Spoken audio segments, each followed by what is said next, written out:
bubble, and if that bubble crashes, it's a problem. The word bubble, remember the word bubble, you heard it here first.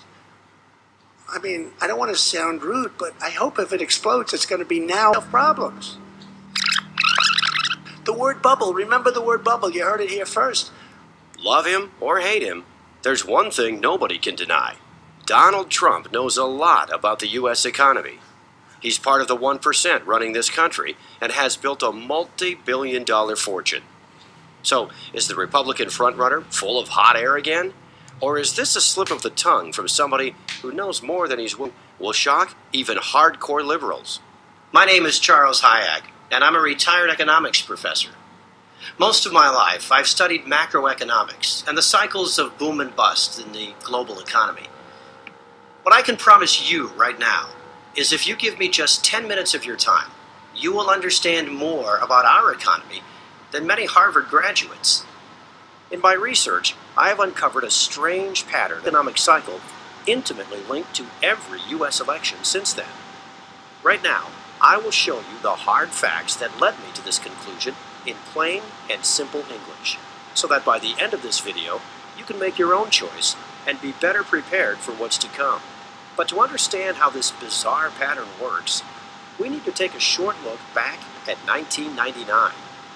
When the bull drops on the year 2000 on its longest expansion ever, the decade has been marked by strong growth, the lowest unemployment in a generation, and yet remarkably little inflation.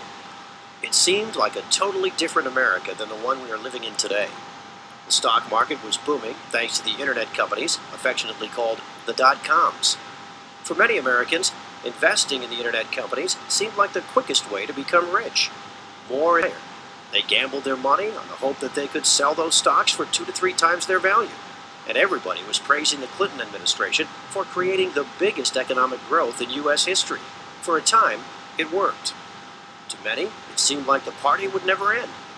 Even the chairman of the Federal Reserve, Alan Greenspan, said, "Technology is creating a new economy, one where the old rules no longer applied." The Fed was so to their highest level since 1995.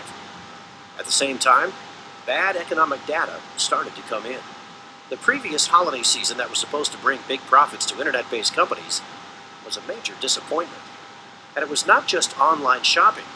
Ordinary Americans bought less, and consumption was dropping.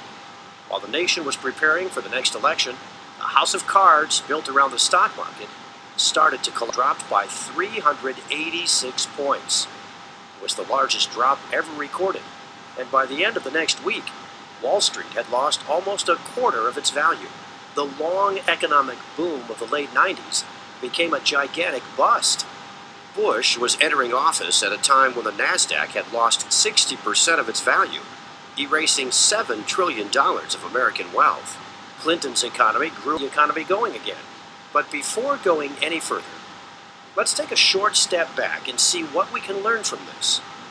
An economic bubble grows around an asset that becomes very attractive to investors. In the 90s, this asset was the internet company stock. Greed attracts more and more people who gamble their money, hoping that prices will go up, and they will sell for a profit later. When people are blinded by the bubble, never end. This delusion is fueled by the media, economic experts, and even the Fed.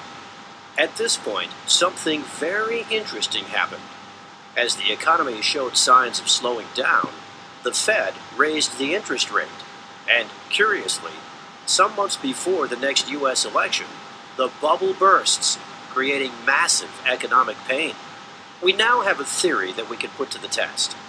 A bubble emerges as the experts